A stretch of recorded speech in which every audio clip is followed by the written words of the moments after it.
PCS orders to Wright-Patt? Let me guess, the clock is ticking, the paperwork's piling up, and you're wondering how on earth you'll get settled in without losing your mind.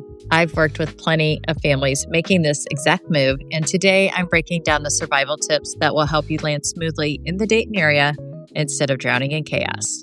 Most people treat a PCS like it's just another move. Pack, ship, and figure it out later. But Wright-Patt has its own quirks, from traffic around the gates to VA loan timelines and how the local housing market flows. A little preparation goes a long way. With the right strategy, you can arrive feeling confident and ready instead of scrambling. Tip number 1, start housing prep early. Don't wait until you arrive in Ohio to start house hunting. Thanks to virtual consultations, FaceTime tours, and online tools, you can narrow down options from wherever you're stationed right now. I've had clients who only had a 72-hour house hunting window, but because we prepared ahead virtually, they were under contract before heading back to base. Starting early lets you compare areas, look at lifestyle priorities, and make confident decisions when you arrive. It also keeps you from settling for the first available house just because the clock was ticking. Tip number 2, build in extra time for the VA appraisal. VA loans are an incredible benefit. No down payment in most cases, no PMI, and competitive rates. But one thing to know is that VA appraisals can sometimes take a little longer than a conventional loan. That's because the appraiser isn't just checking value, but also that the home meets minimum property requirements. By planning for that extra time up front, you avoid stress later.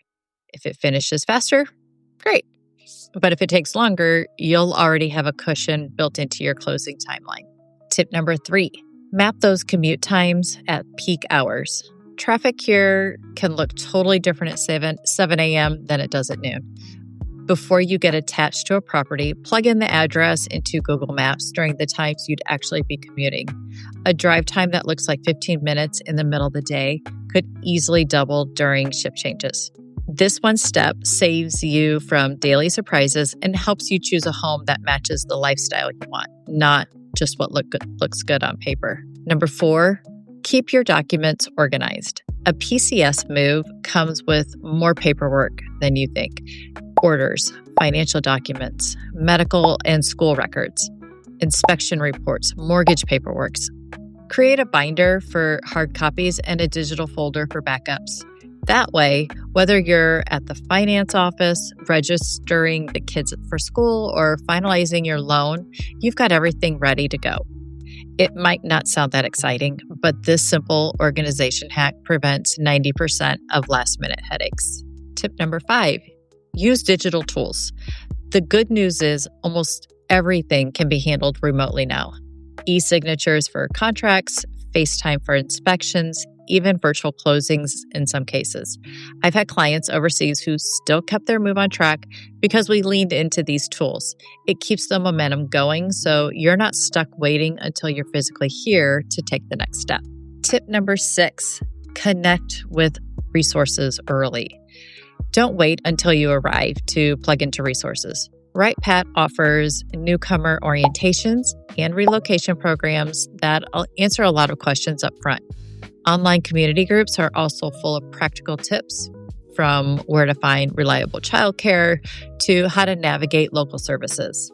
Connecting early means you won't spend weeks figuring things out after you land. You'll already have a good head start. Number 7, understand the cost of living and BAH. Another smart step is knowing how far your BAH goes here in Dayton. The good news? This area is generally more affordable than many duty stations around the country. Your BAH will often cover a well-sized home with room in the budget for things like utilities and transportation. Housing costs vary depending on size, updates, and proximity to amenities, but across the board, your money stretches further than in bigger metro areas. Having a clear picture of what you can afford and how that lines up with your BAH makes it easier to set realistic expectations before you even start the house hunt. Number 8, get to know neighborhood features. One of the best parts of relocating here is the variety of communities near Wright-Patt. You'll find neighborhoods with easy highway access for quick commutes, areas that are closer to shopping and restaurants, and quieter park pockets with a more suburban feel. Some folks prefer being close to Beaver Creek for convenience. Others enjoy the charm of Springboro or Bellbrook. And still others, they look toward Fairborn or Xenia for affordability and a little extra space. Each area has its own character, and there's no one-size-fits-all answer. It's about what fits your lifestyle best. Exploring those differences ahead of time helps you land in a spot that feels right for you. Every PCS has its challenges. There will always be surprises, delays, maybe even a lost box or two. But when you prepare with the right steps, use digital tools available, and lean into local resources, the process becomes much more manageable. You're not just surviving the move, you're actually settling in with confidence. So to make this even easier, I've put together a free PCS relocation guide with checklists, timelines, and resources to guide you through every stage of your move to Wright-Patt. You'll find the link down in the description below. And before you go, click right here to watch my PCS checklist video. It's the perfect companion to this survival guide and will keep you on track every step of the way.